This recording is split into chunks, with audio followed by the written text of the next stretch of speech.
Welcome, everyone, to the Mangalorian Volume 23 of the Dragon Ball manga will be covered today. A little bit earlier start time than usual. It's noon here on the East Coast, 4 hours early, and that's because it is New Year's Eve. And both Jordan and I have plans later tonight, so thank you if you're stopping by. I hope you guys have a great New Year. Happy New Year to you guys. This will be the final stream of 2024, not just the final Mangalorian, the final stream on this channel. So, Jordan, what's up, man? How are you? I'm great. Excited to get into the Ginyu Force stuff, and there's quite a few cool things that I'm excited to get into for this volume. Oh man, this manga chapter is or this manga volume. So the last couple of manga volumes have not really featured Goku. He's been training. Most of the action has been handled by Vegeta, Gohan, Krillin on Namek, and I appreciate that time. I appreciate the fact that they had to scramble.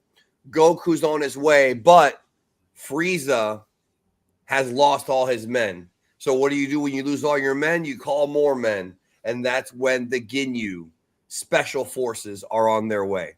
So we're going to get right into it here. Let's go ahead and pop open the manga. All right, we are starting with chapter 270, Premonitions of a Great War. Because the reason why it says Great War is because it's not just a one-on-one fight. Toriyama's not just building up Goku versus Frieza, although that is his main event, for lack of a better term. He's building up the fact that it'll be multiple people involved, including the Ginyu. Yeah, and it's also kind of a conclusion to a previous war that never really got to become a war because it was so one-sided. But, you know, had the Saiyans known that Frieza was going to do what he did to them, it would have been all-out war. And that's kind of what I like about this story is like it's an epic conclusion to that event from the past. And, like, it's really, really well done in that sense. Yes, absolutely. So what's going on here, just to quickly summarize it, is Vegeta now knows where Gohan and Krillin and Bulma's hideout is. So they got to get out of there. They got to get out of there and find a new place. Not to mention that they've got to go. Krillin's whole thing is he wants to take Gohan to the Grand Elder so that he can unlock his hidden potential, which he did for Krillin, which gives him a power boost. And Vegeta here has gotten 6 of the 7 Dragon Balls. Gohan has the 7th. So he is already near completion of his journey. And I love these moments here just with Vegeta alone because he's over here saying that Frieza can't leave because he destroyed the ship's engineer. And so that means that Frieza does not know how to fly one of those ships. He's got to get one of his guys to do it. I love that touch. I think Vegeta monologues to himself more than any other character in the series. I really do. I think you're right. I think you're absolutely right. It used to be Piccolo, but then it was Vegeta. And I actually like his I like the stuff he says to himself because it gives us a view into the character, and he's like plotting and scheming over Frieza. Goku is continuing to train. Now here, Goku pretty much realizes, and I love this. I love how he's firing blasts and then having it go around back on himself to block it. Goku himself states here, actually right here, Goku, I love that panel. Yeah, Goku himself says that he thinks he can reach a ×10 Kaioken. Now, obviously, for most of us who have seen the series, and again, you have to give context. Context is king. We know that Goku can do a ×10 Kaioken, ×20. We even see him do Kaioken ×100 in one of the movies. But for him to go from ×4, which burnt his body completely apart, Happy New Year, to going to a ×10, like think about how much of a radical increase that is. Yeah. Yeah, I really like how what's happening here it reflects that idea of before creation comes destruction, and like Goku taking advantage of like the cycle of life and death by like destroying himself and recreating himself by like hitting himself with his chi and then taking the sensu bean. He's like basically taking advantage of the biological aspects of the Saiyans without even realizing it. Like that's what's really cool about Goku is that because he's like a natural born martial artist and the martial artists have this same sort of principle ingrained into their practices on their own. Goku is like taking advantage of like what it takes to become stronger as a Saiyan, and he's not even really consciously aware of it. And I think that that's really cool. It makes sense too from a real world perspective because if you're going to lift weights, when you lift weights, you're actually destroying your muscle fibers and then they rebuild stronger. That's why Yep. you have to rest afterward. That's why they always say stuff like when you lift weights, you get plenty of sleep. You have to get plenty of sleep. That's when your body rests and rebuilds. So it says it right here. Over and over, Goku trains until he nears his own demise, then eats a senzu bean in order to restore his strength. The 7 Yeah. senzu beans given to him by Karin-sama are now down to only 3. He is wrecking his body to get stronger. Yeah, and something else a lot of people don't understand about that whole concept is that you like cardio and breathing and the energy that your body itself puts off is the source of your body healing. So This is what you were talking about right here. yeah, It's yeah, right like, there in the panel. so when you put yourself in a situation where you're increasing your heart rate and you're breathing more and you're putting your body to the test, that actually is basically putting into practice the principles that heal your body over time. It's not necessarily like accelerated healing per se, but it does put your body to work to where you will heal and get better quicker just by making sure that your body is healthy enough that the functions of it in itself can continue to work. Right? Is this correct? Yeah, it's the same thing. It's literally like Dragon Ball has been playing on that forever. Like from Goku hitting his head and like losing his original identity and then becoming an entirely new person, Goku.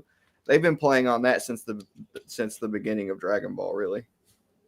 Right. So yeah, so Goku is exploiting his body to the absolute max, and that's what these pages are all about. And then here we have, of course, like I mentioned. Oh, where was it? I just had it there. Goku resting. You must rest. You must rest. And then it says here that somewhere it says even Goku doesn't realize that somewhere along the way he gained a level of power great enough to overcome the normal limitations of a Saiyan capabilities. So just that right there it's not. I think some people can take that and say Toriyama's foreshadowing Super Saiyan, which he already kind of did with Frieza in one panel we talked about last week. I think that you could take it as that, but the thing is, Goku and Vegeta later on, even in the era of Super, are still breaking their limitations. Yeah, I just think maybe it might be a nod to the idea that you have to have so much battle power before you can become a Super Saiyan. Like Toriyama didn't tell us through the manga, but he did tell us way later on that you do have to have a certain amount of battle power before you can become a Super Saiyan. So this might be the line, that a Saiyan has to reach before they're even capable of becoming one, or at least close. Yeah, but also with people like Goten and Trunks, they were like natural, and that's when the cells, the G cells thing or whatever it was from the same interview. Yeah. So we talked about the monologues. Here's another monologue. We have Goku, we have Vegeta. Now we have Frieza's monologue, and he realizes that, well, Zarbon is probably dead, so I've called for the Ginyu Force sooner than expected. There you go.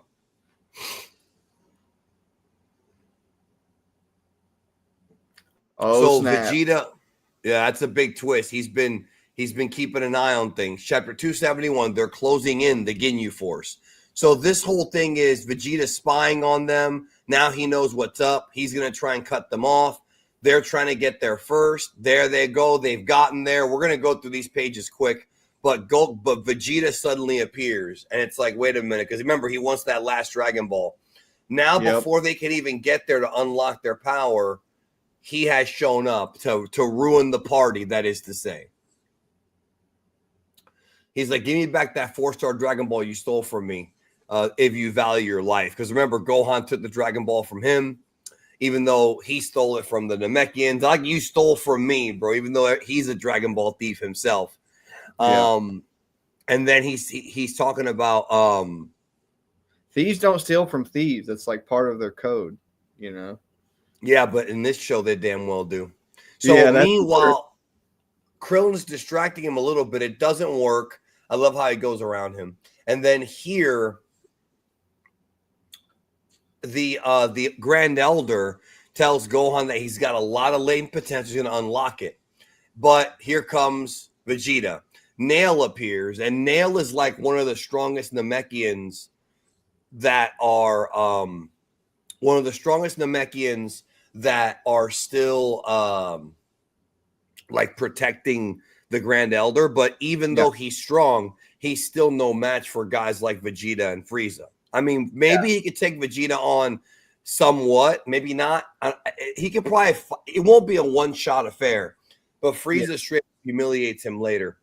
I think Nail probably has his position as a warrior Namek because he is so disciplined, right? Like, he doesn't like use like his warrior abilities for like any selfish. I think he is special because he's probably one of the most disciplined warriors that they have, and that would explain why he's there protecting the Grand Elder. Yes, and that's his job. That is his job right there. Someone's asking about a Discord. Yes, you have to be a member at tier 2 to join. So click the join button at the bottom, watch the video. It'll tell you all the details. All right. So here Gohan gets his power unlocked, and they're doing this initially to protect themselves from Vegeta. They have no idea that Frieza is coming. They have no clue that Frieza is coming. Let's get this super chat here from Enigma Music. Do you think Nail could take on Recoome? What do you think? No, I don't think so. I think the gap between Recoome and Vegeta was too big. Despite the fact that Nail probably could take Vegeta, in my opinion, Recoome is just actually Xavier put the power levels down. Yeah, there you go. Yeah. But Vegeta go ahead. I just think Recoome is too big. Yeah, he is. But Vegeta, after his fight with Recoome, got another power boost. Let's not forget that. He got even stronger. So the Vegeta power level being at 30K is only temporary, because in this arc, Goku, Vegeta, Gohan, they all just get boosted up over and over again. So, and then here, Vegeta realizes that the Ginyu Force is coming. Like, he can tell. And he's like, I need the Dragon Ball now. And then look what he says. He's like, I'll make a deal with you. If I get eternal life, I promise never to lay a hand on you or your friends. You really think he's going to keep that promise, bro?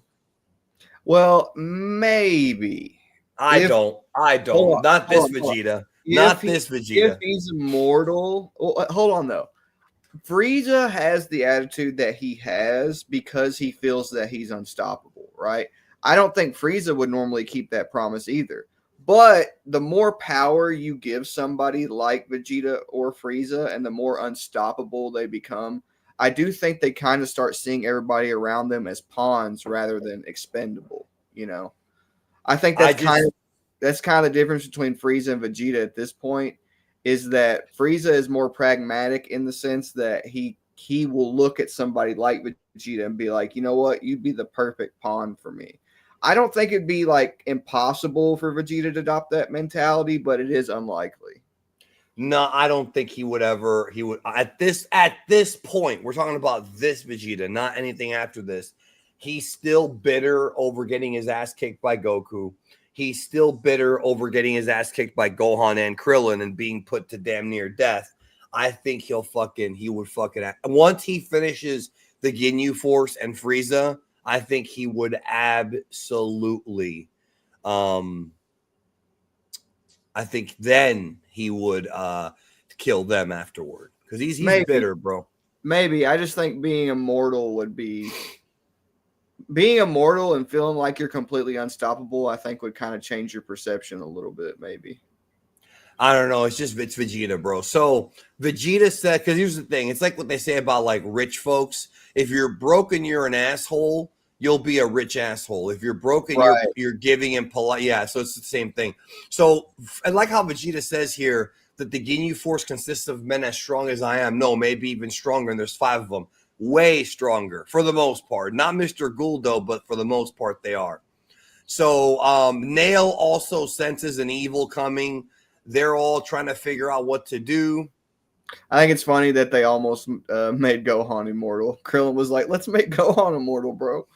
That would be the best thing. And then here we go. Here are the 5 ships headed toward planet Namek. I love that shot right there, bro. I love it. Chapter 272, Make It in Time, the 7 Dragon Balls. There's a one of the Kikuchi scores is called Make It in Time. I like how Toriyama, like, he gave Frieza's ship like a landing system, right? But the Ginyu Force's ships, that they don't have anything like that. They literally just like slam into the earth. Like they don't even same with Vegeta and Nappa ships. Yeah, they don't even bother to give them a landing system. They're like, "Nah, bro, you're just gonna crash into the planet going like 10,000 miles an hour or whatever."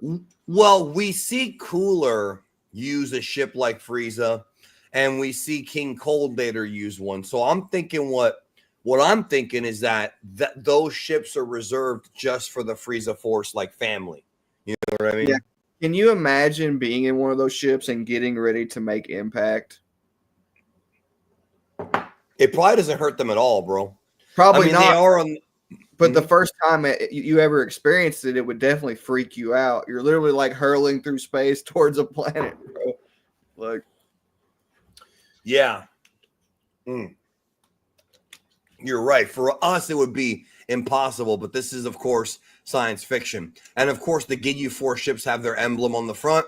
Here we have the introduction of the 5 members. In case you don't know, and a lot of folks know, a lot of folks don't know, the Ginyu Force name puns are named after dairy products because Ginyu means milk in Japanese, the pun on the word milk. Now, Frieza is freezer. Zarbon and Dodoria and Kui are named after tropical fruits, things you put in a freezer. So we've got Recoome, who's a pun on cream.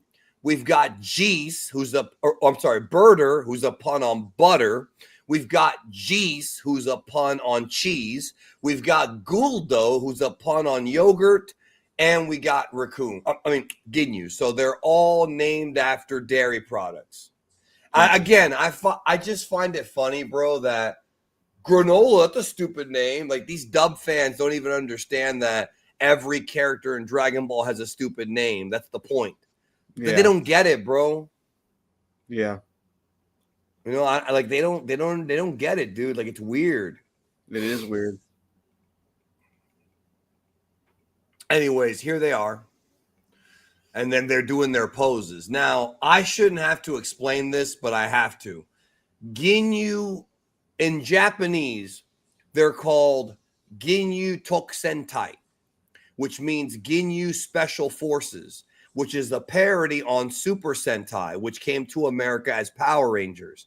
So when you see these guys having 5 different colors and they're all doing goofy, stupid poses, this is, again, Toriyama being stupid with his characters and being goofy with them and saying, okay, I'm going to parody Sentai, which is massive in Japan. Toriyama probably watched it when he was a kid, and that's where it all came from. Again, dude, when I saw the Majin Buu thing, and there were so many people who were like, oh my God, this is so dumb. It's like, this is not dumb, bro. Having a dude bend over and stick his ass out is not dumb. Like, so Dragon Ball Z was serious, Jordan. Dragon Ball Z was always serious and never played jokes like that damn Majin Buu. Yeah. So there's the infamous pose. I like how in the anime Frieza blushes because he's like, this is embarrassing. But here he's like, oh, you put on quite the show. Yeah, I think it's funny. These are Frieza's personal Power Rangers in a sense. I just think that's funny. It is awesome, and they're bad guys. And Yeah. I love how they have scouters now. So Frieza now has 5 more scouters. So because they were all destroyed by the Namekian Yeah, the Elder and scouters whatnot. play a huge role in this arc, don't they? Yeah. Yeah, last time too. So they're on the move, but here comes Goku. And Goku says here 20 minutes to arrival on planet Namek. Now, let's keep it a buck. There ain't no damn way that was just 20 minutes. Because No. when the fight with the Ginyu Force, even with Mr. Guldo and even with Recoome, is way more than 20 minutes, bro. It's typical fucking shit. But Goku knows he's got to get ready, so he gets dressed, he's on his way. Everyone's coming together now. This is the volume where everyone comes together. Yeah. I think Nail could beat at least Recoome, Birder or Jeice, because he could probably put out more energy into his attacks, unlike the Ginyu Force. Oh, so Well, you think he could do like a special beam cannon like thing where he could like constant basically you think that they could underestimate Nail the same way that Raditz underestimated Piccolo and Goku, in the sense that he would have better control over his techniques and his energy, which I mean maybe, but we really don't ever see anything to suggest that from Nail. So it's possible, but we really don't see anything that suggests that. Well, and that's the thing. We don't see enough. Like, I like what Xavier's saying. I really do. It's just that we don't see enough from Nail to really know. And see, look, this guy's got the right idea. I always thought DBZ was hilarious, even when the 90s were my first Toonami run. Well, it was. I mean, there's a lot of comedy in Dragon Ball, and people don't get that. You know what I mean? Like there's always going to be comedy. The darkest arc in Dragon Ball was the Cell Saga. But besides that, there's goofy shit everywhere. So right when they're getting away, bam, Ginyu just appears right in front of Vegeta. Now, I want to make this clear for everybody. Captain Ginyu, or Commander Ginyu, as he's known in the Japanese, he's not really a captain. It doesn't matter. It's different military ranking. He would absolutely annihilate Vegeta right here. He's the strongest of the Ginyu by far, and he wouldn't even have to change bodies. So they all show up. This is moving a lot faster than obviously the anime did, because in the anime, we had those really horrible, like, look, I'm very fair, bro. But the goddamn Bulma with the crabs episodes, dude, which came around right around here. Oh my God. That is bad filler. Yeah. That is bad filler. That is bad filler. I love this shot right here. They're arranged by size. Yep. Yeah, people think Recoom's the biggest, but Bird is a little bit bigger, bigger. They're the two big powerhouses. I kind of wish we saw more of them. One of the things that I like about Sparking Zero is you can make a team of the entire Ginyu Force, and if you know how to exploit their hacks, they're actually pretty good, bro. Medios told me about how you can have a really tough Ginyu Force team if you know how to use each member. Makes sense. Makes a lot of sense. Highball's 100% right with this, bro. He's right. Oh yeah, for sure. Yeah, for sure. That is a fact. All right, so here they are, and look, the Dragon Balls are right back there. You know, so they've got the 5. So he says, with the 5 behind us and the 2 you're carrying with you, I'd say that's all of them, isn't it? Frieza-sama will be thrilled to hear about this. You have all 7 Dragon Balls gathered together. So Vegeta's plan of having Frieza do all the work and then he steals them has just been flipped on him. And I like that. Yeah, that is really well done. It's awesome. Yeah, and I love this part. This here's another monologue with Krillin. Like, oh man, we don't stand a chance against these guys. Like, what are we gonna do? And they're even talking about how he's in a completely different world. And then this guy says he doesn't feel very strong. What's he doing with these guys? Now, the reason why I like this foreshadowing. This is very important. People need to remember this, especially power scalers. It's not always just about power. there are certain characters in Dragon Ball that have hacks that are very, very hard to overcome. For example, time freeze. Time freeze makes Mr. Guldo 10 times scarier than a regular fighter, even if he's not at the level of the rest of the other four. Yeah. Hit's time skip ability. That could fuck you up, even if you're stronger than him. Then we've got people like Boss Rabbit, Monster Carrot. He touches you and you turn to a carrot. There are characters in Dragon Ball that have strange abilities that have a lot of hacks. Magan talks about Moro and Majin Buu, and those are two good options. If Majin Buu had been in the Tournament of Power, it would have been almost too easy if he exploited all of his hacks. Yeah. He turns everybody into candy and then just either eats them or he'll probably want to eat them, but throws them out of the cage or out of the TOP. And you've already gotten rid of a bunch of guys. Maybe not Jiren, but, you know, there's a lot of hacks that certain characters have. And I love that he is the runt of the group, but his abilities make him special. I like that they point out that his ability is telekinetic in nature. I think that's really cool because it's like it points out like an alien. I've always felt like he does have telekinesis, but that's separate from the time freeze. Time freeze, he uses them both together though because we're gonna get there. We'll be there in a couple of panels. So Vegeta is about to just toss the fucking Dragon Ball out. Kind of like how when an NBA game is about to end and one team's ahead and they throw the ball into the crowd. That's literally what Vegeta's doing here. Yeah. And then Birder, who at the time he felt like he was the fastest in the universe.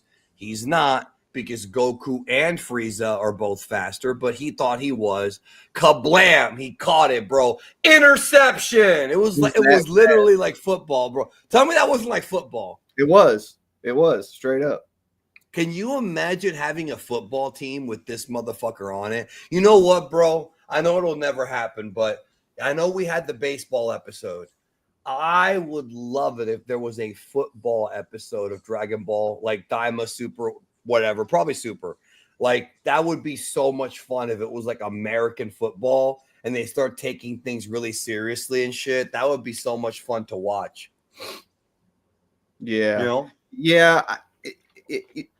I guess football particularly would be fun to watch because of how all of their abilities work and the fact that, you know, they can tackle each other at like super ridiculously high speeds, move at super high speeds. Like it would be really fun to watch. Yeah. Anyways, so now they're saying Krillin should destroy the Dragon Ball, which is easier said than done. But then here comes Mr. Guldo. Suddenly the Dragon Ball's gone and he's got it. And then, so it seems the rumors are true after all. He has the power to momentarily control and even stop time. Talk about stacking the deck, bro. Talk about stacking the deck. I mean, they're pretty much fucked. Yeah, they are. Like, they're fucked at this point. Now is the time when Goku is needed ASAP. Yeah, for sure. Connor says, when is your next DBZ watch along on Twitch, right? Thanks for these Mangalorian episodes. Every Saturday at 1 p.m. It's every Saturday at 1 p.m. I like how Ginyu brings up John Ken right there. Yes, he does. Let's play a game of Jonkin to see who gets the two little mysterious runts. So they're going to play rock, paper, scissors right here. Who's the best captain in the universe? You are. Here they are playing rock, paper, scissors. But remember, Jordan, Dragon Ball Z was always serious. And it was always Majin Buu. That's just stupid modern Toriyama. He's lost his mind, Jordan. Toriyama fell off, Jordan. Majin Buu, Toriyama fell off, Jordan. I saw that comment so many times, bro. And it was so fucked up because that is so goddamn disrespectful. Even I will tell you that Toriyama was a better writer back then than modern Toriyama. But as far as him falling completely off, I don't know about that. I don't know about completely falling off. So they sound goofy when it's like they forgot the show they were watching, bro. So he's leaving with the Dragon Balls. 1, 2, 3, 4, 5, 6, 7. Okay, I thought they fucked up and drew 8 there instead. And then Gohan's like, no, and then Vegeta's like, you're not gonna do anything. You're not gonna do shit. You need to just come to reality. Save your energy now. We have to survive against the Ginyu because Ginyu is leaving. Ginyu himself is leaving to give Frieza the Dragon Balls. And so in the meantime, they're gonna fight. And and then basically Recoome. I love how he says, now I feel like the guy who cleans up the playing field, because that's kind of like, it's almost like it's a nod at the fact that it is like sports. Like I love the relationship between these 5. Like, I know it's not something that a lot of people want, but I would love it if we got like a Ginyu like backstory and just them going on adventures just to see them like talk to each other and fuck with each other. Hey, I'll give you a chocolate bar if you do it. They have that part later on. Like, they're just so fucking goofy. I think it's hilarious that they kind of consider themselves celebrities. And the things that I kind of wonder about is like whether or not they have health insurance and shit like that, like the way like Toriyama thinks about things, like he thinks about everything as like, very like that business oriented Japanese society, even space, so it's just, I don't know. It's really funny. This question made me laugh. How many human like aliens exist? You want me to do a census of the entire universe, bro, and find out? That's like asking how many Puerto Ricans exist. A lot. All right. A lot. Yes, Recoome is a human, but he's not from Earth. We never find out what planet he's from, but it's not Earth. So, right. All right. So they want to play this game, and Gohan and Krillin have now been boosted. So they're about to fucking work together against Guldo because Recoome sees them as runts. I love these next few episodes in the anime because of how great the fucking animation is. And, I love this power up right here. I actually like the Krillin Gohan duo, in this arc. Yeah. Yeah. I think it works really well. I do love how they underestimate Gohan and Krillin from Joshua Lyles. Well, they do, but also they don't, because Recoome knows that he can smash them anytime he wants. You know what I mean? Yeah. I agree that Daima dub is taking long. Even the actors have told me they don't understand why.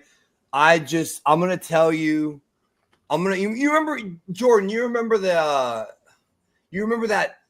old South Park meme, blame Canada. Yeah. I'm going to do one, blame Shueisha, because anytime something stupid happens in Dragon Ball, it's usually Shueisha or Toei's fault. It's usually not. It's in this case, like Funimation was crap like 20 years ago. But nowadays, Funimation and Crunchyroll really don't fuck with Dragon Ball in a bad way. It's always... Bro. This dude said hold on. No. Yo, you're disqualified now, bro. You saying that Daima sub sucks? Get out of here, bro. This ain't... Leave. Happy New Year, though. No, yeah, bro. Nozawa is Goku. I'm sorry. If you're going to continue bashing the sub, bro, those boots were made for walking. Yeah. But anyways, we're not talking about anime right now. We're talking about the manga. I love this fight right here. And that's the good thing about the manga is no matter what voices you like, you can apply them to the characters. Right. So this fight, look at this entire panel, entire page. Look at that, bro. I love Toriyama, bro. And then Chapter 274, Guldo Psychic Powers. This is the other Ginyu pose. Yeah. Yeah, I love this stuff, bro. Right now, what they're doing is they're trying to basically confuse Guldo, and then he activates the time freeze technique. They can't move, and then much like Quicksilver and other characters like that, he runs around and, he is able to get past them because they're frozen. Like, Right. you know, and they're like, how the hell can he do that? There's two different variations to the time freeze. He can freeze all of time and then he can move, or he can just freeze the opponent. And Yeah, I like that. I like how when he freezes time, he just kind of scuttles around, like he doesn't moves out of the way. Yeah, I love that. And he has to hold his breath. He has to hold his breath. And then he sees that even though he's freezing time, Gohan and Krillin are still super fucking fast. I love this fight just because it's so different from everything else. I'm, you know, I've said this before, bro. When you see all these Z fights and they're all like the same with like mountains getting blown up and shit, like it does kind of get tiring. That's why I tend to like some of the more unique fights. Like this one's more different. You know what I mean? Yeah. I'll just hide behind these rocks and attack them when they're confused. And then he lets go. See, he's frozen. He lets go of the breath. He's there, you know, trying to do. And then this is the part where he froze them and only them. Yeah. They can't move. Now, here is the part where he activates his telekinesis. Meanwhile, they're moving to go see the fight. It looks like Guldo's really feeling the heat. He never uses his paralysis technique. Yeah, this is different than just the regular. Right. Oh, okay. So this guy doesn't know how to read, bro. I can't take reading subtitles. I don't understand people that say that, bro, unless they're visually impaired. I just love Nozawa's delivery in Daima. Like, not to talk about Daima too much, but like just some of the subtle things she says. I think her delivery is just amazing. I haven't really got to watch the dub that much, but and I'm not going to say that I'm not going to enjoy the dub, but I do definitely appreciate what I'm getting from Nozawa and Daima. Like, as the subtitles aside, I think the voice acting itself is just great. But yeah, but the thing about the subtitles, people saying that they can't read the subtitles, I do understand that for some people it's hard. I actually do get it. I've always been able to read fast. Like when we do these Mangalorians, I can read this right here really quickly. I mean, I know what I've read it so many times. I know what they're going to say, but like, yeah, I've never had an issue, and I never took any speed reading classes, but when you read fast, you usually are able to skip around certain sentences. It can backfire on you. Some people have trouble reading subtitles, and I guess it's just their brains are not wired for it. The good news about the Daima dub is that it's going to be more accurate. However, just because you can't read subtitles does not give you the right to trash on the sub, bro. That's like saying I can't play basketball, so fuck Steph Curry. Like, so because you can't do something, you're going to say fuck everybody else who can? Like, it doesn't work that way, brother. Just say I can't read subtitles, I can't read that fast, and that's fine. Some people just can't. There's people that have very bad eyesight. I've got very bad eyesight, but I'm still able to read subs. I'm able to read fast. I mean, when the storm hit and I went to go stay with the Ricans, what's weird, and I don't know if I told you this, Jordan, is we watched Godzilla -1 and the two parents couldn't read the subtitles. And of course I was clowning them. You know why. But yet, when Daima episode 1 dropped, which was that same week, I watched Daima episode 1 with their 8-year-old son. And I go, are you able to keep up? He goes, yeah. 8 years old. He's reading. He's watching. Listen, 8 years old. He's watching Daima subtitled and not complaining. Right. But his parents, who are in their 30s and 40s, hey, man, can you turn on the dub? Isn't that weird? No, you don't have to apologize. It's just funny. Just don't diss the sub. Isn't that wacky, bro? Yeah, it is wacky. It is very wacky. Like, your own son can read better than you. I mean, I made jokes to them. I was like, are you sure he's not adopted? I was saying that. I was clowning him the whole time, bro. That's hilarious. Anyways, yeah, like I said, if you can't read subs, there's nothing wrong with saying I can't read subs. They're too fast. That's fine. but don't diss the sub just because you can't read them. So this part right here is awesome. He takes a fucking trunk of a tree and sharpens the edge of it, and he's gonna impale him. Imagine how gory that would have been. Ugh. And they can't move. They're stuck. They can't move. Here it comes, and then kablam. Boom! Dude, I love that part so much. We have to talk about this. James is right. You could pause the sub. That is true. We have to talk about this.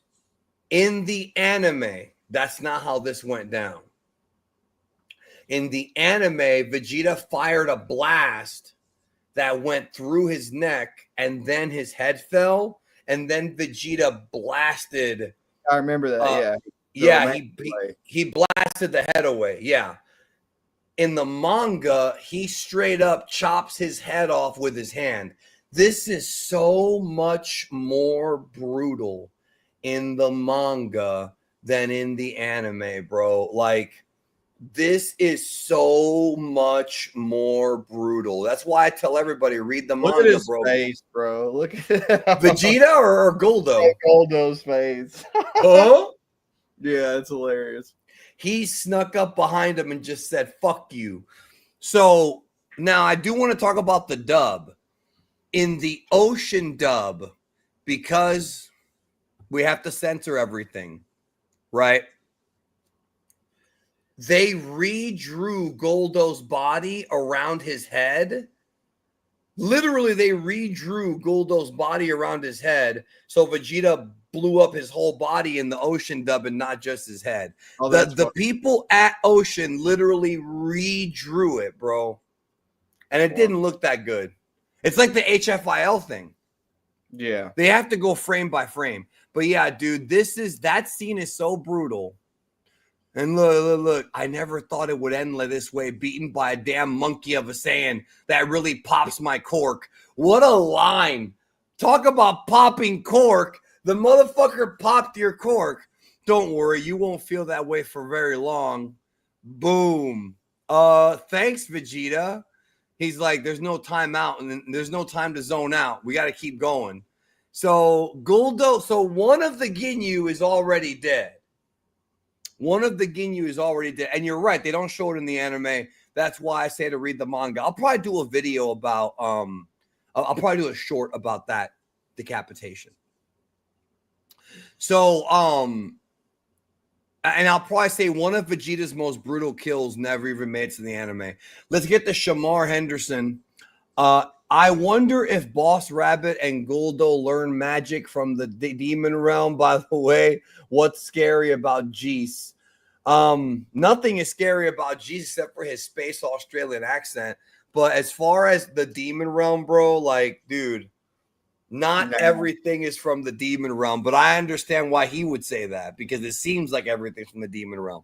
Listen, just because somebody uses energy and shit like that, Well, remember, the demon realm doesn't even know what chi is. That's right.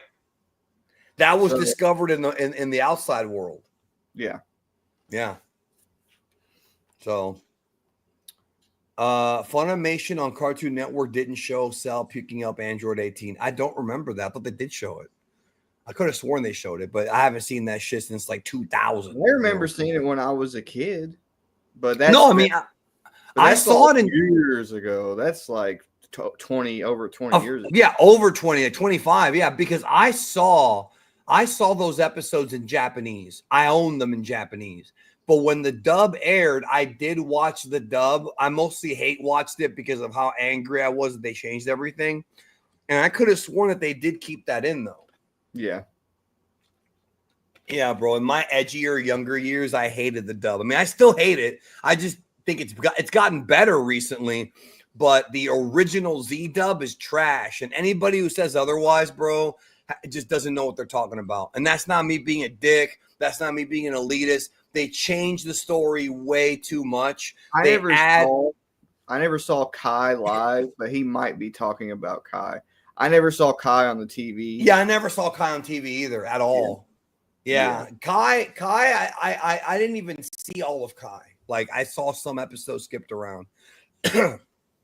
But Kai was even more censored on certain networks. So okay, so now the real hell begins now. This is like Terry Silver telling Daniel LaRusso fucking now the real pain begins, Johnny. You know what I'm talking about? Mm-hmm. Vegeta's quick attack. I love how I love this whole panel here because it's so like you see everybody and all right. So now it's Recoome's turn. Now in the anime, this is Dragon Ball Z episode 64. One of my favorite, most underrated fights because the animation is so good. And it's Recoome and Vegeta. Vegeta's powering up now to his absolute max power, which is fucking awesome. I mean, look at that. Look at that. Jared Punch. That's the line that Vegeta told Guldo in the Ocean dub. Maybe you won't be such a disappointment in the next dimension. Yeah. Yeah. All right. So here comes Vegeta, bro. I love this whole fight, bro. Big, bro. Look at the God. Toriyama is God when it comes to this type of shit. Impact, yeah. The Look impact. at the fucking right hand to the jaw. That's almost like the left hook to Tamagami 2. It is. It's a lot like it actually. Direct hit. Then Vegeta comes up from behind with the double kick, the double axe. He comes around him again. He's trying to stick and move, basically. Yeah, I don't think, speaking of Tamagami too, I don't think that Vegeta fighting him in like a Namek-like setting was done by accident. I definitely think that last episode was like referencing this. It's like referencing like Vegeta's first hunt for the Dragon Balls and like contrasting it to like, because when he fights Tamagami 2, they hand him the Dragon Ball. But here on Namek, they're like, we will never give you the Dragon Ball. So it does kind of indicate like character development for Vegeta in that sense, you know? I didn't even pick up on that. I mean, you're probably right. I just didn't even think of tying it back to this. Yeah. So this move right here, in my Final Flash Explained video I put out a few years ago, I discussed that this is almost like an early version of the Final Flash. It's not quite the Final Flash, but it's very similar hand movements, very, very similar hand movements. The only difference is that in this version, the key was already in his hands and then he put it together, whereas in the Final Flash, it was the key didn't form until he put his hands together. But it's still a badass move. I mean, it's still a badass move. Obviously, nowhere near as strong as the one they did on Cell. So they're getting the fuck out of the way. Huge explosion. And then he's firing everything. The whole landscape's been torn up, right? And basically they're saying, oh, Vegeta beat this guy's ass. Like it was really quick. And then he's fine. But he did destroy the armor. That's true. Yeah. But you got freaking weird ass Recoome still standing there. That's enough warm-up exercise for me. Let's start playing for real. Now Vegeta's fucked. Now he's fucked. Here comes Recoome. This is some of the best Toriyama art of the entire manga. Big ass of like an effeminate gym bro. Like he really does. I don't think he's that effeminate. Just the poses, like, maybe. Like the aerobic, like an aerobics guy. Like right. He reminds me of like an aerobics guy. Yeah. So he comes in with a big knee. And Vegeta's already rocked, bro. Look at his chin. Chapter 276, no hope for Vegeta. I mean, thanks for telling me what's going to happen. Spoiler. Toriyama desecrating his own memory with spoilers. Big knee, back goes Vegeta again. He tries to come back on the fight. It's such a good fight, bro. Masaki Sato did a great job with this in the anime. Big right hand blocked. He goes for his elbow, blocked. They're going at it. Like they're going at it, blocking. It's a good fight. That's pretty good. You're better than I thought, Vegeta. Elbow to the top of the head. I think he's just shocked that Vegeta was able to block anything from him. Right. Yeah, flamboyant is a good word for it too. Yeah, I agree. A little bit. Yeah. He's also an idiot, which is great. And then he's just knocking Vegeta around. Vegeta's trying to get some distance. Right, to try to catch him with a ki blast, but Recoome is also faster than Vegeta. That's the thing. It's not just power; it's also speed. He does the Pele kick right here. I'm a huge fan of the Pele kick. I think Vegeta did it in an earlier. You know how bad Zarbon did it. You know how What? bad it would suck to be somebody like Vegeta and to be humiliated by somebody like Recoome? I would absolutely hate that. The ego. Yeah, I would absolutely hate that because like Recoome is an idiot. Like you just said it yourself. And Vegeta's like been spending all this time like self monologuing, trying to figure out this like really intelligent plan to like dethrone Frieza, only for him to have his ass kicked by like this huge idiot, which is hilarious. If speaking of ego, if you want to get this hat right here that I have that has Ultra Ego Vegeta, Ultra Instinct Goku, and Full Power Broly, it's available in the Geekdom 101 store. If you don't want a hat, you can get it on a shirt, you can get it on a hoodie. I know, Jordan, I'm plugging, but No, go ahead, plug, bro. This design is still available, yo, and I'm a huge fan of this design. It's about as badass as it gets. So the 3 final surviving purebloods. No, we're not counting Tarble. The ones that still fight, highlighted. So Vegeta's fucked. I mean, he's in the water now. He's trying to use the water to kind of this is Tamagami 2 shit right here. Yeah. You know, and then he's trying to use the water to surprise Recoome.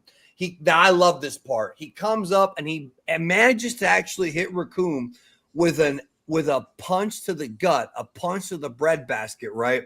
Yeah, it's Recoome water. grabs him. This is literally almost a power bomb. It's almost a power bomb, like a professional wrestling power bomb, except that it's in the manga, it's the other way over. So it looks like more like a tombstone pile driver. And he literally sticks Vegeta into the ground, bro. Talk about punishment. And then he picks him up by his you think this is him playing on this is how I always saw it. Do you think him yanking Vegeta out of the ground is him playing on Vegeta's name? What do you mean? Oh, vegetables. Yeah. I'm just gonna say this. It's one of 2 things. Either you're right or what's the word that it's not that deep. It's not that deep, Jordan. I just think it's hilarious that he's like sticking upside down like a vegetable and he walks up and plucks him out, you know? Like it's hilarious. Gabby says, will you go see Nosferatu? I saw it yesterday. Review will be on World of Geekdom in 2 hours. So literally when we get done with this stream, about an hour after, I'll have my review up on World of Geekdom. Right. Okay, this question right here. Terran Ares, was Tarble not in Broly? Can somebody answer if Tarble was in Broly? Because I thought I saw him, but maybe I was seeing things. Right. Also, this idea that Dragon Ball Super is more canon than the Battle of Gods movie. Toriyama wrote the Battle of Gods movie with Yusuke Watanabe. Yeah. Dragon Ball Super just took that and added extra shit that Toei added. Yeah. So when people say that that Dragon Ball Super's arcs are more canon, there's literally 0 basis behind it, which is why I say multiple times there is no canon. Because every time someone talks about canon, they get it wrong. You realize that in my fucking 25 years being a Dragon Ball fan, the only people that truly understand Dragon Ball canon, there's like 10 of them. Like in my entire life. That's sad, isn't it? Yeah, it is. And it's all good, Taryn. He's just pointing Yeah, no, I'm just pointing it out. It's not even about you, bro. It's about people that say shit like, is Tarble still in the continuity? So, okay. What about Bulma's sister? We haven't seen her since the Jocko manga. Is she still in the continuity? Yeah. Like it's a weird video, or it's a weird question because they did show her in the Dragon Ball Super anime. But yeah, you're right. Like it's been a while. But it's been a while. That's what I'm saying. Like just because we haven't seen somebody in a while doesn't mean they don't still exist. Yeah. Yeah, she was in Super. That's true. Because Bulma called her right before they did but she was not in the Super manga. So, anyways, let's move on. I'm tired of this canon shit, bro. It's the most annoying conversation in this whole fandom. Okay, so Vegeta, right when he picks him up, Vegeta's like playing possum, basically, and point blank range hits him in the face. such a good fight, bro. Toriyama had already written almost 250 chapters of this shit, and he's still coming up with extra stuff. Oh, she was in the super manga? See, I don't even remember that. I don't even remember her. Was she in the manga? Yeah, I'm pretty sure she was. I have not read those old super manga arcs since they first dropped. I don't really like the super manga, like the older stuff, right? Much. I need to reread Moro because I heard Moro and Granola is better if you read it all in one shot. Well, especially now that Daima has come out and you apply the context of Daima, it also makes it better too.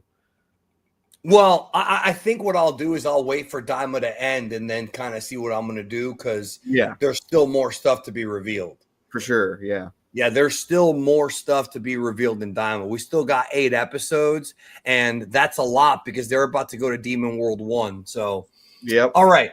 So Recoome does a kip up like pro wrestling, and he's like, okay, I'm having fun now. So I'm not a Saiyan, but a martial artist. And then Vegeta's like, well, I can't do shit. I'm fucked. Here comes Goku. 2 minutes till they arrive on planet Namek. There's the infamous shot.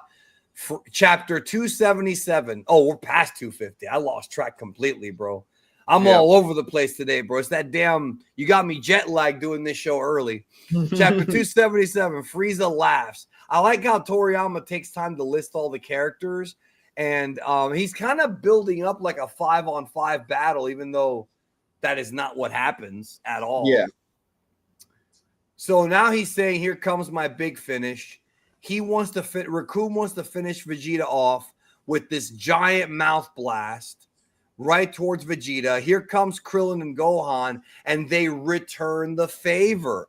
Vegeta did this for them first, and now he's doing it for and Gohan it's much more in his nature to do these kind of things. Howard is right. Toriyama's art style here was incredible, dude. Like, you can't deny it. It's just next level. Yeah. I mean, look at this. Look at this. Look at Recoome's face right there, bro. Yeah, and the energy shooting out of his face because he got interrupted. Out of his nose. It looks like he's blowing his nose. Yeah. Yeah. Crazy. But what I was going to say is sometimes the art in this saga in particular seems more reminiscent of like the last Tenkaichi Budokai in the original Dragon Ball 23rd tournament. Yeah, but then sometimes it's very, very different. Like it bounces back and forth between like the new style that he's trying to craft for himself, but like every once in a while the way Krillin is drawn and the way Kid Gohan is drawn and some of the characters is very reminiscent of the character models for that era of Dragon Ball. Right.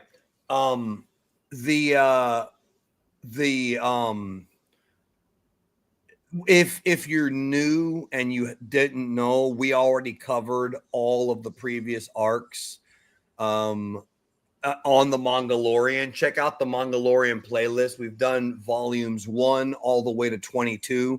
This is 23. The plan with the series is we're going to go through all 42 volumes of the manga, and then maybe we'll do like a bonus show talking about Jocko.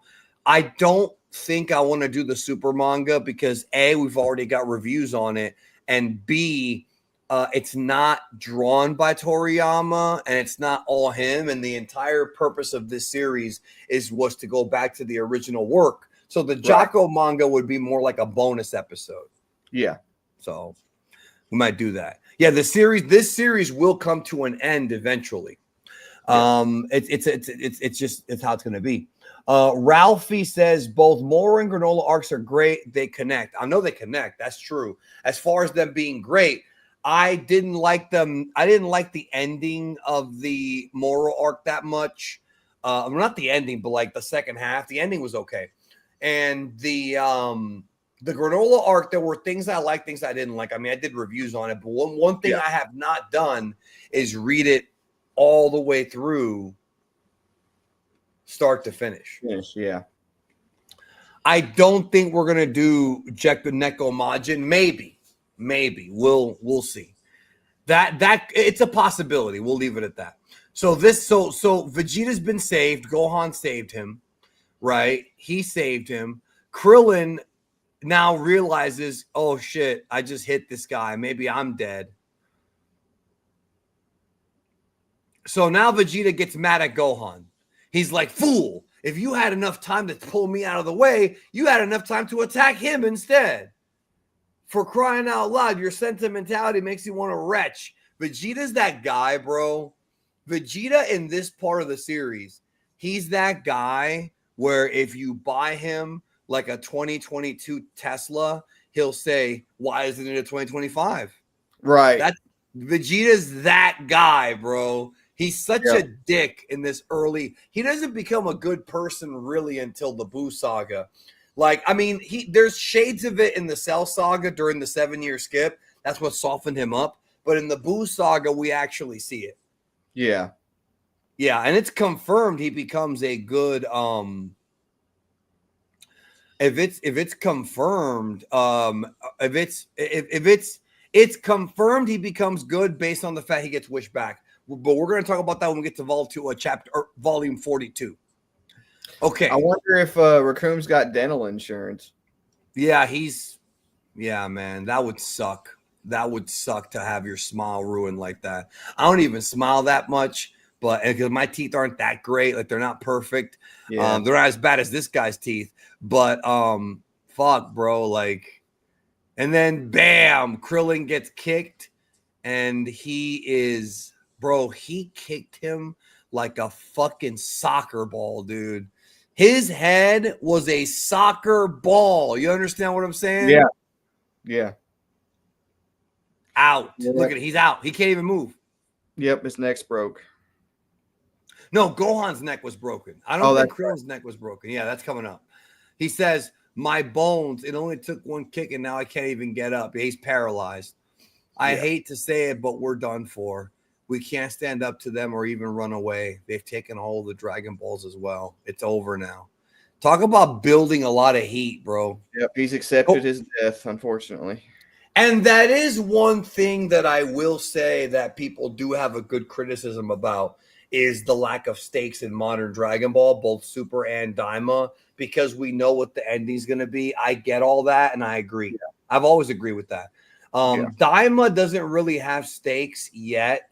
The upcoming 8 episodes are going to take things to a new level. I'm not going to reveal how or why, but it's going to get not more serious, but it will become a bigger impacted show in the next few episodes. So stay tuned for that. There is no Daima this week, though, but I will be doing a Super Magic show with Derek Padula is joining us this week. So that'll be a good one. Yeah, we're going to talk about Toriyama. So it's up to Gohan now. It's up to Gohan. And meanwhile, Nail, right, he was told to go help them out. What the fuck is he going to do, bro? He ain't going to do shit. He ain't going to do shit, bro. Anyways, Gohan, look, they just cut back to Gohan getting knocked away by Recoome. Gohan's doing his best, bro, but Recoome, I love that Gohan fires a ki blast and Recoome literally blows it away, yeah. Like the fucking big bad wolf, bro. What a great, I'm really enjoying these chapters, bro. I think I'm enjoying them more now than when I read them originally. Yeah, it's really awesome. Enigma Music says, Krillin could have ended this easy. Solar Flare and then Destructo Disc, Recoome is dead. I've seen a lot of people say that for multiple parts of the series, and I sort of see where they're coming from. Yeah, because Recoome is a huge idiot. So, like, if anybody's going to fall for that shit, it's going to be Recoome. So, yeah, I could totally see that. Yeah. But it's true in the sense that the Kienzan, which is the Destructo Disc, can cut through almost anything. He was even able to cut part of Frieza's tail off, and that was Form 2 Frieza, which is 1,000,000 power level. So he would have, in theory, been able to chop Recoome in half. Yeah. Or cut off his legs or something. Do you think in the manga's better paced? Sometimes the filler helps with that, but not always. I think in the Frieza saga, the manga's better paced. I think the Saiyan saga is too quick. Yeah, I think the Saiyan saga is too quick. Cell saga it depends. Because, like, in the Cell saga, they don't have all that filler in between, like, the Trunks fight and the Cell games.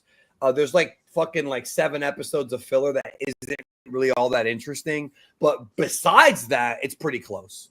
And I think the Cell Saga Super Saiyan 2 transformation in the anime was just epic. Yeah. So there you go. All right. So here he karate chops Gohan in the neck with his damn tongue out, bro. Be careful. Don't bite your tongue. Meanwhile, Ginyu delivers all 7 Dragon Balls to Frieza. And this is where Frieza is. Toriyama teases Frieza becoming immortal and Gohan getting his ass kicked. And that's the end of the chapter. We're at chapter 278. Now, you have to understand something. This is in the days when Dragon Ball was in Weekly Shonen Jump. People had to wait a week to find out what happened. Yep. Unlike now, we have to wait a month, but you get my point. Yeah. Chapter 278, Son Gohan dies. And then they do like the damn, bro. What a dick Toriyama was for teasing people with that, bro. So he's asking for the Dragon Balls to summon the dragon, but nothing happens. Huh? Why? And then this flashback, even if you gather all 7 together, you strangers will never be able to have your wish granted. So Frieza remembers that. As I recall, that's what the second Namek Elder said. There must be some kind of code, a secret code known to the Namekians that will grant a wish, a password. So what is it? A password, a location, some specific arrangement of the balls? I need a Namekian here now. He's so mad, bro. He's this close. Huh? He's also an idiot in this case. Why do you say that?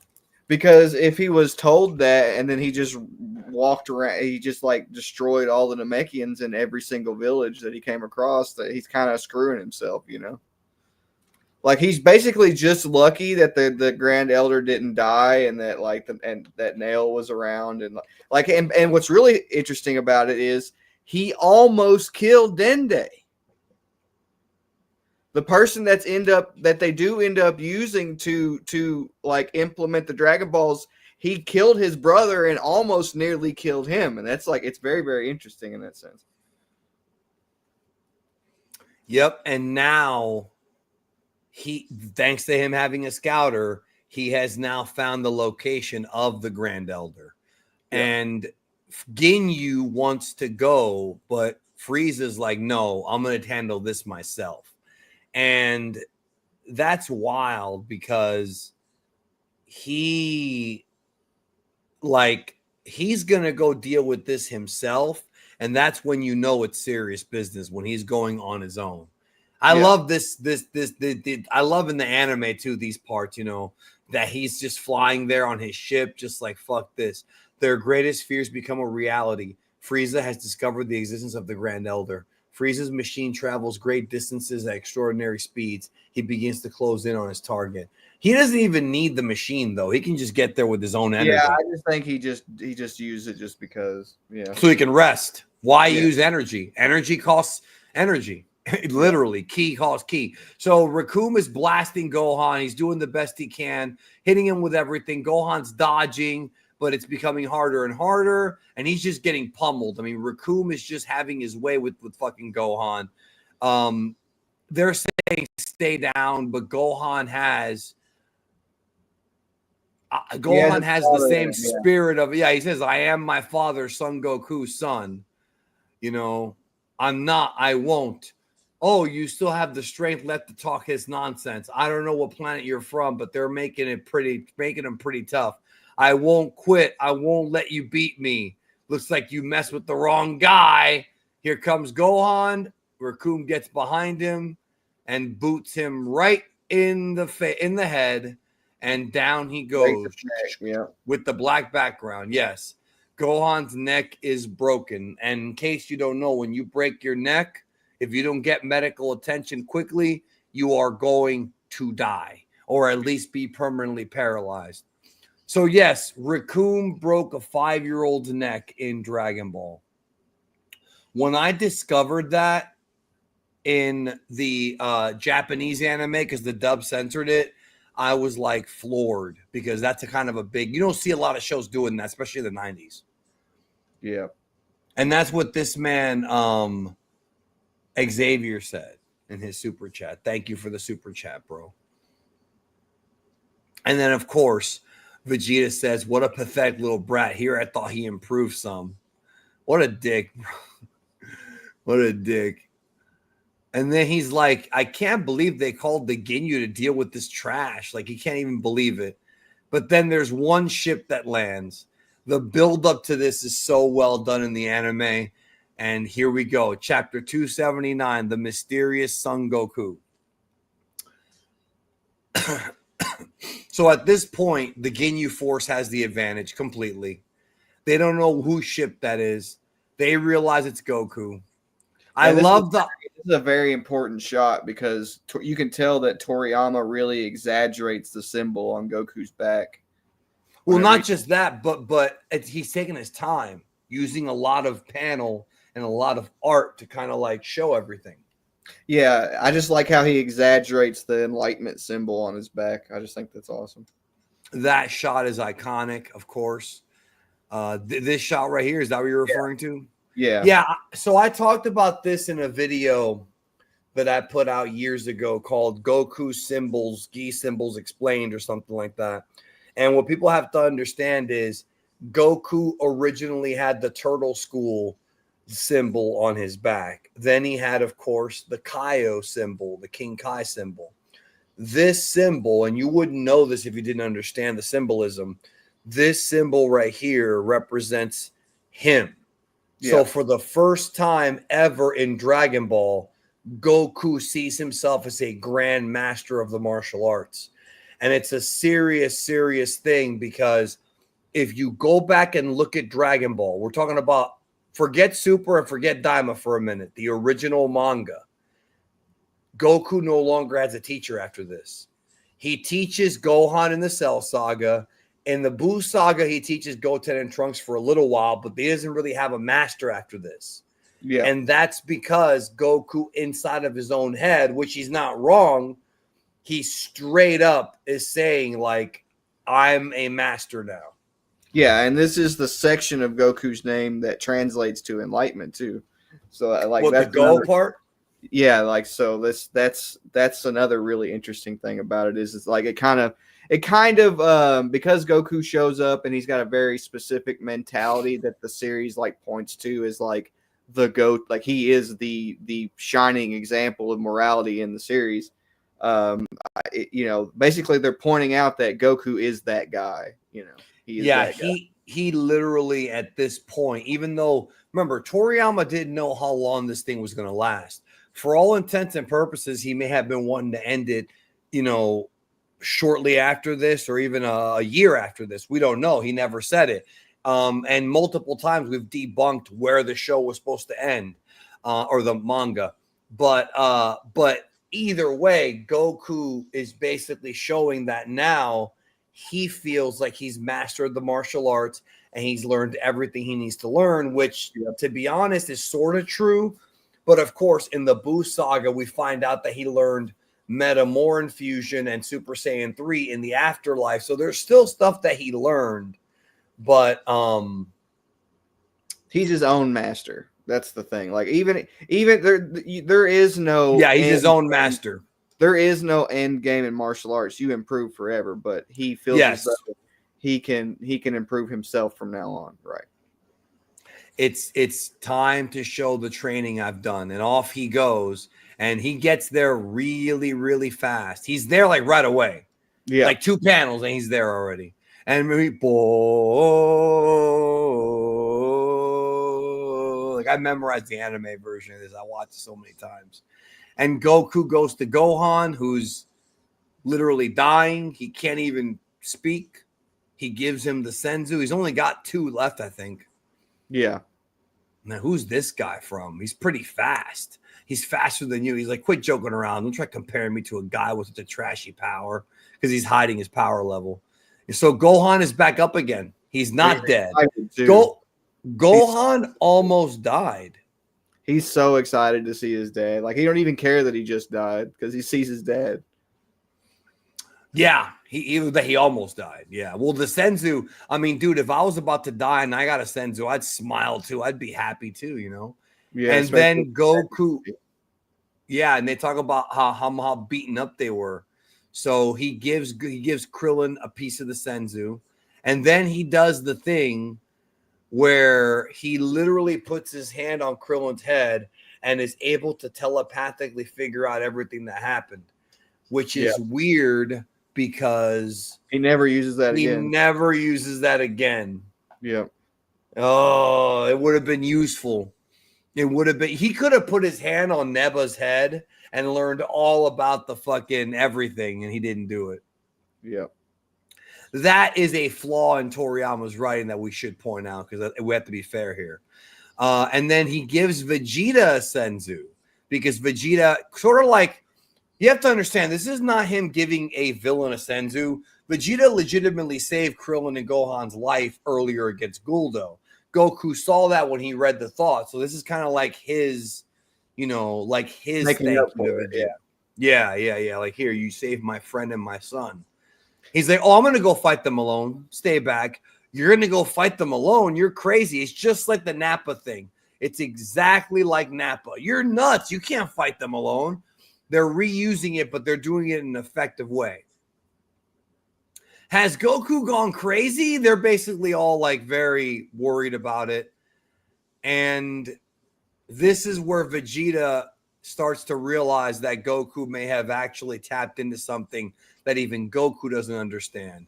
There's the smirk and chapter 280, Super Saiyan. So, I love the comparison of young Goku and adult Goku. Yeah, and it had been a while since he had drawn Kid Goku at that point, so it's cool to see.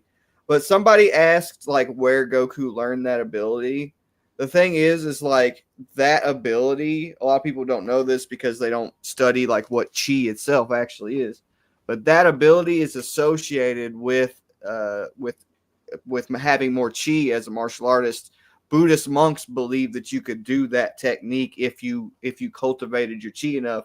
You essentially could develop like telekinetic powers and like read people's minds and like see the past and the future and stuff like that. That's the reason that Pansy's always comparing the stuff that Goku does to magic, is because the Buddhist monks, like the kind of abilities that they talk about you being able to achieve like by having more chi is a lot like magic. It's not, but it's a lot like it, right?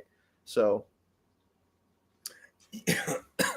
this question about why he only uses it once, it could be either Toriyama forgot that he even did it or he felt like it wasn't necessary. It just depends. It would have been useful though a few different times.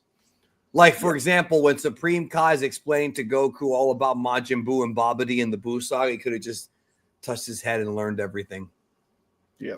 So even Recoome thinks he's nuts. Everyone thinks he's nuts. And this is where Vegeta remarks that he could be a Densetsu no Super Saiyajin, right? And so he doesn't know what the hell's going on. And then he says, this is where Vegeta goes into the history, where he says a Super Saiyan, a warrior said to surpass limitations of even the gifted elite. It's said that one appears once in a millennium, but those were just absurd bits of folklore. I never actually believed them. So even Vegeta didn't believe them. Well, he says that, but the fact he wanted it though. Yeah, the fact that he modeled his entire life after being something like what the Super Saiyan legend describes on Planet Vegeta seems. Well, it's right here. Even if the legend is true, only an elite warrior like myself would have that potential to become a Super Saiyan. Like he modeled himself after what Saiyan society believed the Super Saiyan was, which is very interesting because they only believe the Super Saiyan is what it was because when you become a Super Saiyan, you lose yourself to your rage. So that's what's really interesting about it. All this is that the lack of mercy and the ruthless attitude that Vegeta associates with the Super Saiyan isn't actually due to being a Super Saiyan. It's due to the effect that rage has on you when you become a Super Saiyan. So in that sense, it's almost like Saiyan society sort of worship the idea of rage itself, of the effect that rage has on your personality and your decisions and stuff like that. because it does make you merciless and ruthless and more aggressive, and basically the things that Vegeta describes whenever he's talking about the Super Saiyan. So, well, it's interesting because this would be the beginning of Vegeta's penis envy for Goku, because he doesn't understand, well, not the beginning of it, but the continuation of it. He doesn't understand how Goku, of all people, may be a Super Saiyan when he thinks that he's entitled to it. This whole thing's about entitlement.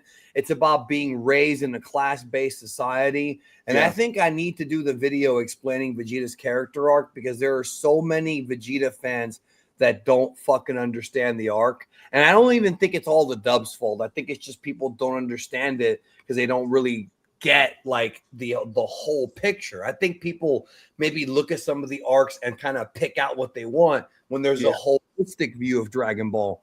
He feels like he's entitled because he's the reason why he calls himself the Prince of all Saiyans, but doesn't care about resurrecting the Saiyans, is because of his own entitlement. It's not about bringing them back to life. It's about his own entitlement, his own fucking ego, thinking that he's entitled, that he deserves to be that's best. true. And let me tell you something. He thinks that because of how he believes that he should behave, and he believes that he's a better example of what the Saiyans are supposed to be than literally everybody else. Right. I had to drop a friend earlier this year because he's a really entitled prick, and he thought that he was entitled to having a big YouTube channel and shit like that. And he was entitled to be because he got a big ego, and being around those kind of people is really annoying, which is why when Vegeta tells Goku he's number one, like that's what that really means. It's like, I thought that I should have been number one, but you earned it. That's what that means. That's what that means. So Recoome is about to fight Goku. Here comes Recoome. Big attack. Goku, not teleports, but Zanzo Ken's out of the way quickly. They don't know what the hell's going on. He vanishes. They can't see him. But yet he's right behind these two, and they're supposed to be stronger than freaking Recoome. Yeah. Like they're supposed to be higher than Recoome. And he's like, you guys are in league with that Frieza. Just leave now. You won't have to get hurt. So he's straight up threatening them, like, listen, just leave, because you guys are nothing to me. Like he already knows the difference between Goku and Vegeta is that Goku has actual confidence in his abilities. Vegeta is a small man, no pun intended. He thinks he has confidence, but it's fake confidence, bro. Yeah. He's living in the shadow of Goku. Yeah. But that's why his arc is so good. Like that's why Vegeta's arc is so good. So right here, Recoome's again threatening him. These guys can't track Goku's movements. This is it, Kakarot, the moment of truth. And they're over here thinking this is going to be a knockdown, drag-out fight. So Recoome goes for his ultimate attack, and Goku comes in just like he did with Tamagami 2. Elbow right to the gut. This is a great panel, bro. This is a wonderful looking panel. And then he's like, you left yourself wide open. I couldn't resist. And Recoome is holding his stomach, and he goes down with his ass up, bro. Ass, what do they call it? Ass over tea kettle or whatever. Yeah. And they're like, what? He's out. He's knocked out. The fight's over. That's it. Yeah. And this is where Vegeta really starts to freak out and his ego be put in check. Yeah. He's like, you can't fool my eyes. That was no ordinary attack. There's no question that Kakarot has surpassed the normal limitations of a Saiyan. But how the hell did he do it? Some kind of special training? He's a completely different warrior from the one I fought on Earth. Could the legend really be true? Has he truly become a Super Saiyan? This was the moment in the Ocean dub in 1997 where Dragon Ball Z ended, and we had to wait 2 years for new episodes. And what's funny about it is this was back when we were kids, and 2 years felt like 5 years. Nowadays, 2 years is like a week, but it felt like it was forever before we got the Frieza saga, the remainder of it. See, I had a little bit of a different experience with me. It was the Cell saga that took forever to show up on TV. It was a year after Frieza. Yeah, and then I found out about the Boo saga through a magazine at a flea market. I'm not surprised. I went to a flea market and they had, I'll never forget this, bro. They had a magazine that had Kid Trunks and Kid Goten as Super Saiyans in it, and I had never seen that before. I had never seen a Kid Super Saiyan before. So when I popped that magazine open and I saw Goten, first of all, I didn't even know who Goten was, right? So I was just like, whoa, is that like Kid Goku is a Super Saiyan? What the hell is this? Why is Trunks? Right. You know, like, you know, it's like. Did you know that was Trunks? Is the first time I ever saw Goten as a Super Saiyan. I thought it was Gohan. I didn't know any better. No, I knew because at that point I had seen the Cell Saga, so I knew Baby Trunks was a thing, and I knew, that Gohan had was too old to look. Okay. In the Goten art, so like, basically, I thought maybe they were gonna do because I didn't know it was Goten at the time. So when I first thought it, I was like, are they gonna like make Goku a kid and have him hang out with Trunks? Like that's actually what I thought. I was like. But I turned out to be like totally wrong. But no, you weren't totally wrong because that's GT. He becomes a kid and hangs out with Trunks. True, that's true. Yeah, yeah, that's GT you just described, bro. Yeah, those days were wild, bro. Because you could go online and see pictures of shit before it was actually done, like pictures of Gogeta. Pictures of like Majin Buu stuff that you didn't even know what the fuck you were looking at because we didn't know any better. Yeah, we didn't know any better. That same magazine, I can't remember. Was it a Japanese magazine? No, it had like a bunch of. I think part of it was like a trading card price guide. Oh, so it's like on the back of the gaming magazines, and they have merchandise. That's how I saw Majin Buu on the back of the game, and Broly. On the back of the gaming magazine. I do distinctly remember one of the magazines having a dream celebrity set list of voice actors or live action versions of the characters. And it's really funny because this is Wizard Magazine. Probably. You're talking about Wizard Magazine. Probably. Yep. Probably. It's Wizard Magazine. And it's funny because they had the guy from the original Mortal Kombat film as Goku. You know Robin Show, and they had Goldberg as Nappa. Yeah, they did. Yeah. Wizard Magazine. You know how I know about that magazine? Because I was in 10th grade and somebody brought that magazine to school. That same one. 10th grade, bro. I wish I still had that magazine. I bought it from the flea market, and I wish I still had it. I don't know whatever happened to it. Nah, man. That was 24 years ago, bro. 23 years ago. That's 20. That's gone, bro. I have my magazines in the other room. Chapter 281, Showdown, Jeice and Ginyu. So now that Recoome's been taken care of, right? Now that Recoome's been taken care of, now we've got 2 more guys to handle. And again, he's saying, listen, leave the planet and I'll spare you. Or do you want to end up like him? And these guys are over here like, oh, he's talking crap. They're underestimating him again because, again, Goku's not using his full power yet. He's purposely hiding it to fool them. So they're about to go after him. He's like, okay, you ain't going to leave then. Go when Vegeta's watching. Here come Jeice and Ginyu. They're coming after Goku, Jeice and Bata. And then he's like, you're going to see what happens to those who underestimate the Gin. Bam! Oh, that scene right there. I love that scene. So funny. When he like punches him in the face. Like, I love that so much. Bro, in the fucking ocean. Even the dub is funny. Even the dub is funny of that, yeah. It is funny, but like in the fucking Funimation dub, this was Sean Schemmel's first time playing Goku. And he's like, he has this cringy line where he's like, are you going to dance or fight? Like just no energy behind it, nothing. He's somebody who improved a lot as time went on. Early Namek saga, like Frieza saga Sean is problematic, bro. He got better later on. Yeah.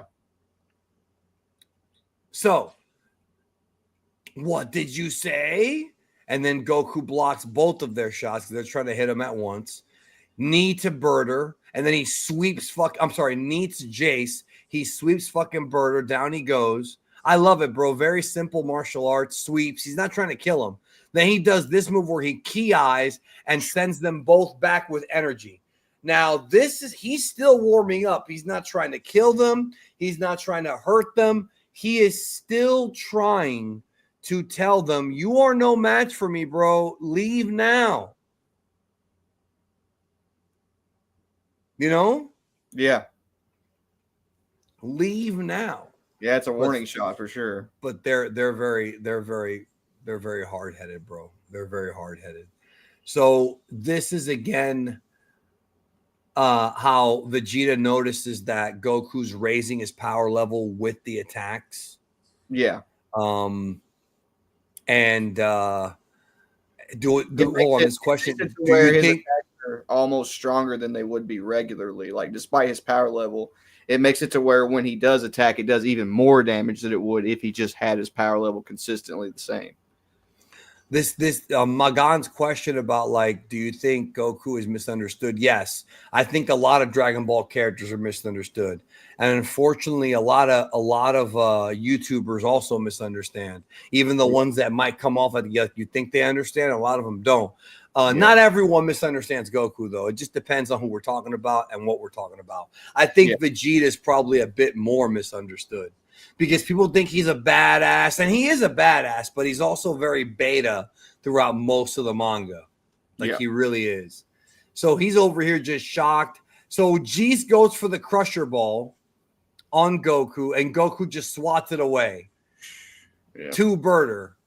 And I love it because, like, there's just everything they tried doesn't do anything.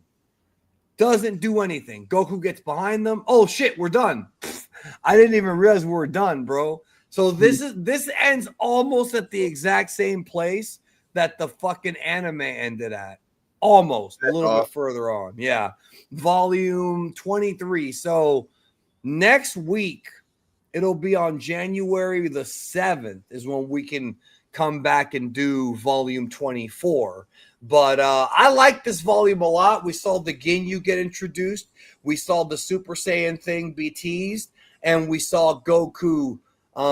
We saw Goku arrive, and we found out that, and we saw Gohan get his power unlocked, and we found out that that the Namek Dragon Balls need some kind of password, which was hinted at earlier, but now we know for sure. So this would be a wild cliffhanger with Goku showing up all overpowered and stuff. This would be a wild cliffhanger to deal with because you see Goku like what all he's actually capable of because he's clearly holding back here, right?